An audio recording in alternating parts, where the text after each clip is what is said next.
L'épisode 6, aïe aïe aïe aïe, on va avoir beaucoup de choses à dire aujourd'hui, ça a été très intense, quelques déceptions aussi, mais en tout cas d'un point de vue scénaristique, l'histoire continue à avancer et on commence à se poser des questions, notamment sur les Eldiens insulaires, Eren et les autres.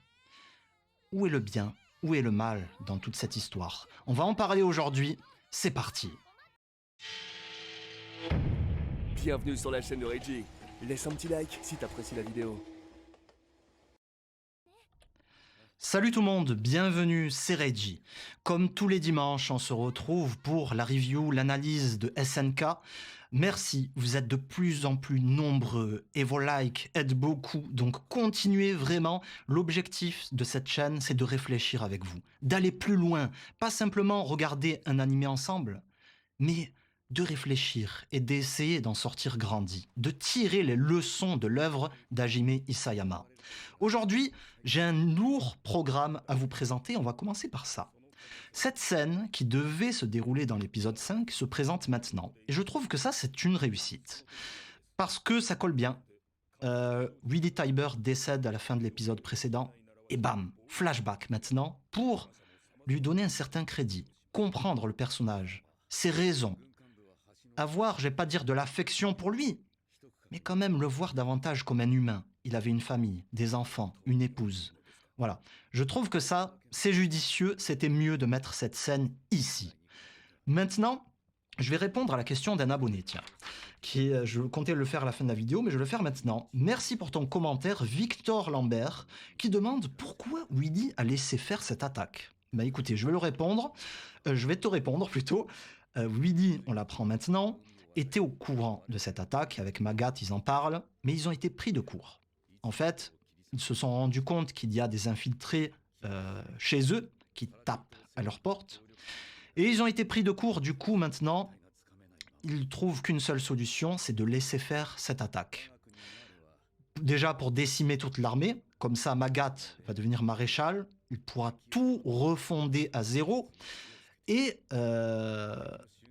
Willy va avoir, c'est surtout ça, va avoir sa preuve irréfutable du tort des Eldiens insulaires, que ce sont vraiment des démons.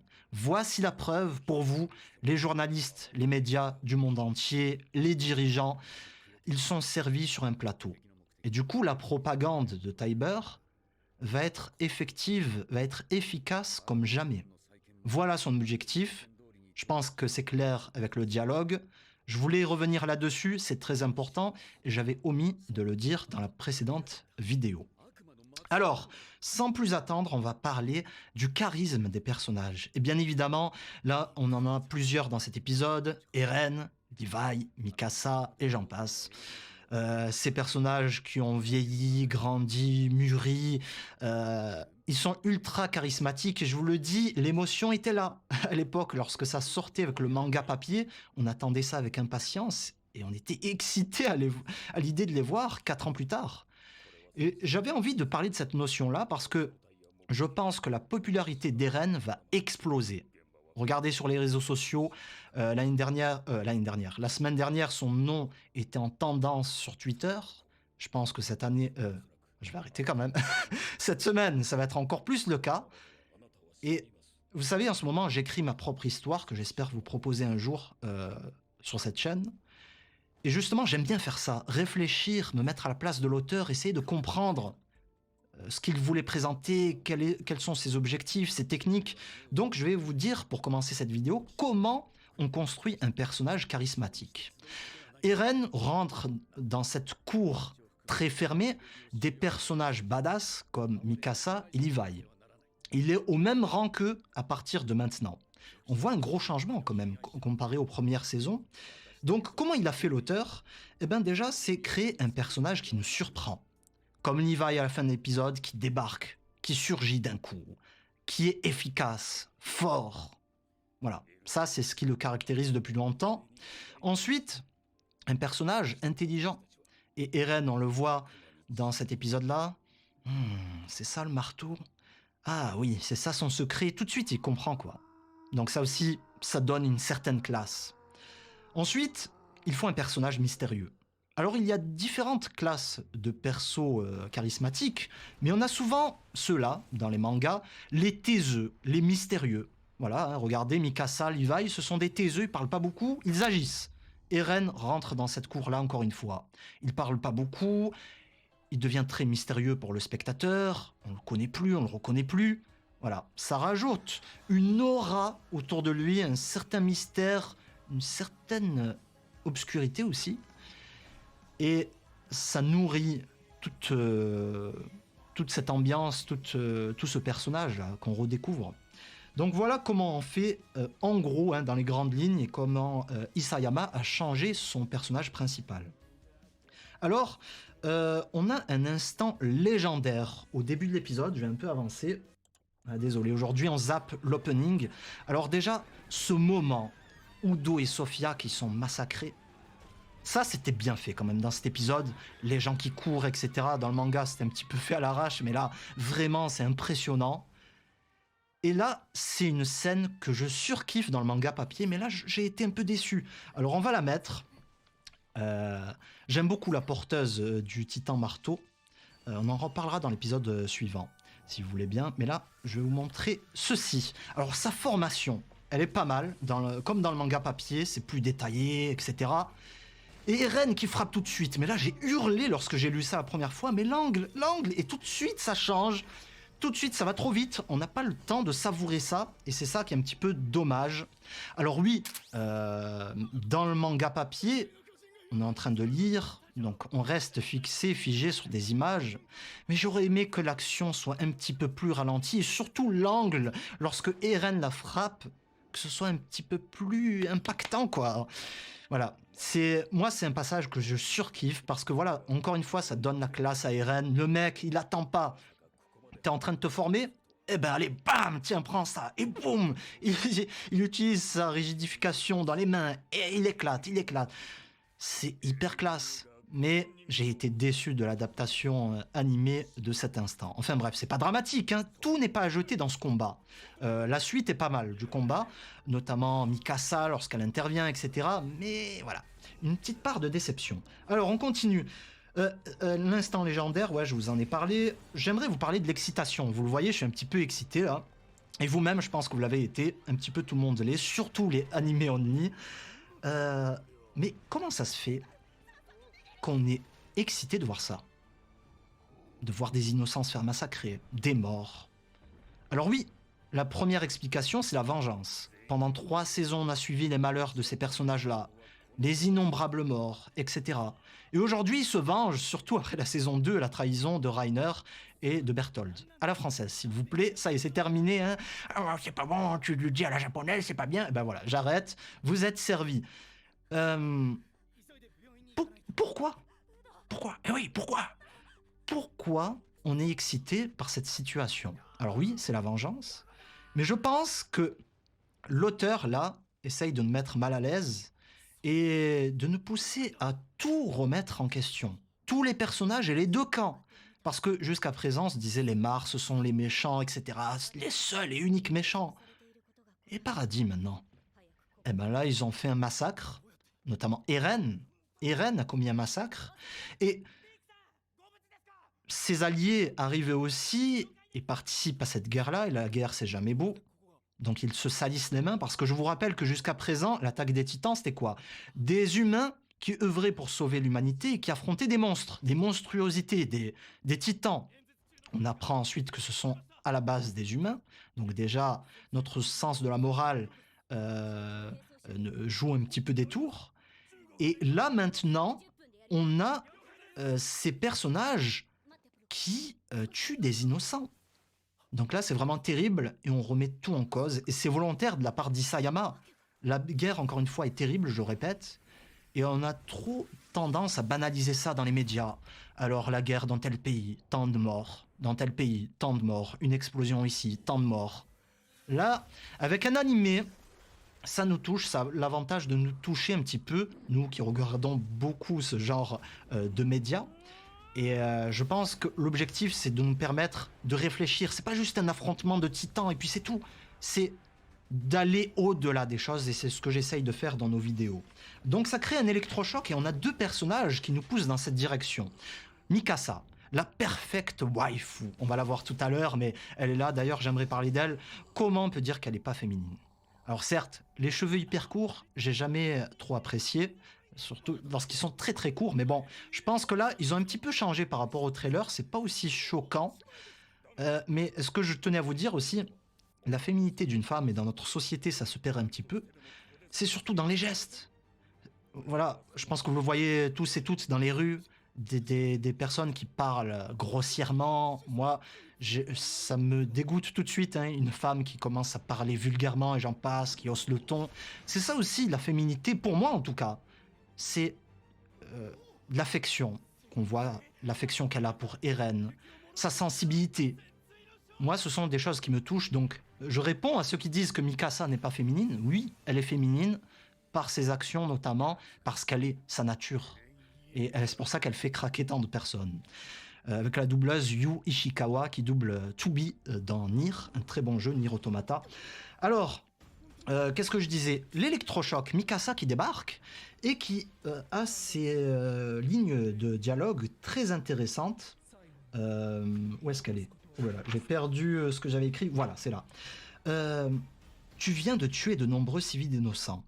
Des enfants sont morts. Est-ce que tu réalises ce que tu as fait? Et là, vraiment le top, Mikasa qui a les larmes aux yeux. Vraiment, ça fait un pincement au cœur dès qu'on voit ça. Tiens, allez, un petit coup d'extrait. Ça fait un pincement au cœur de voir ça. Et vraiment, on se dit, ah, c'est vrai que nous on est excités, mais là, est-ce que Eren n'a pas dépassé toutes les limites? Est-ce que, en fait, les personnages qu'on apprécie tant, ils sont si bons que ça? Est-ce qu'ils ne sont pas en train de devenir des monstres aussi? Est-ce que, au final, ces critiques de Winnie et j'en passe, est-ce que c'est pas justifié? Voilà, c'est la première question qui peut nous interpeller. Et ensuite, on a un autre perso, c'est Jean. Lorsqu'il voit Frock, d'ailleurs, le chara design un petit peu douteux, mais bon, on va passer, qui incendie les bâtiments, qui fait tout péter. Voilà, Jean intervient aussi et remet encore une fois au goût du jour notre sens de la morale. Il nous pousse à réfléchir. Donc, ces personnages-là sont pas pour rien. Et heureusement qu'il y a des persos comme ça au sein de cette attaque pour nuancer le tout. Pour que ce soit pas juste les gentils contre les méchants qu'il faut exterminer et blablabla et puis c'est tout.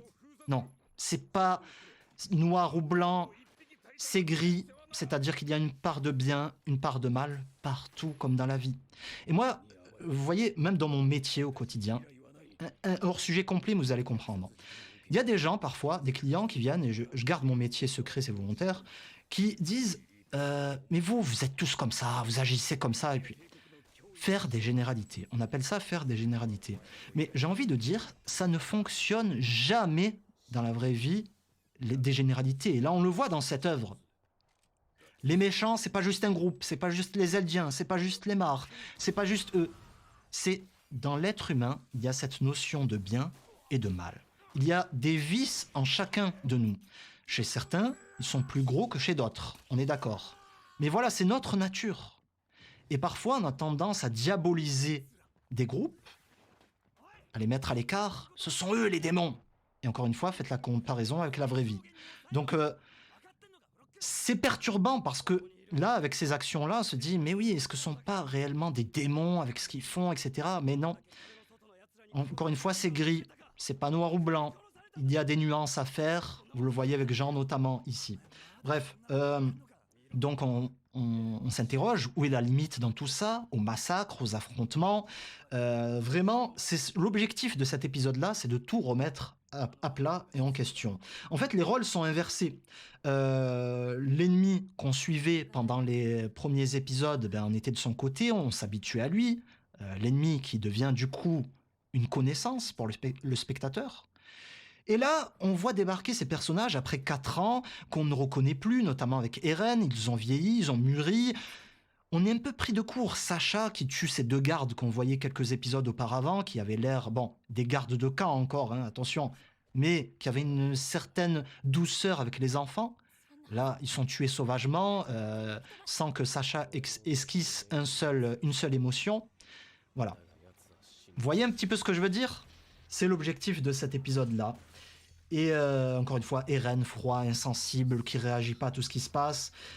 Il y a des références historiques à tout ça, je tenais à vous en parler. Il y a une série sur Netflix qui aborde un petit peu le sujet, les grandes dates de la Seconde Guerre mondiale. Et je pense que Isayama, comme d'habitude, s'est inspiré de ça à foison.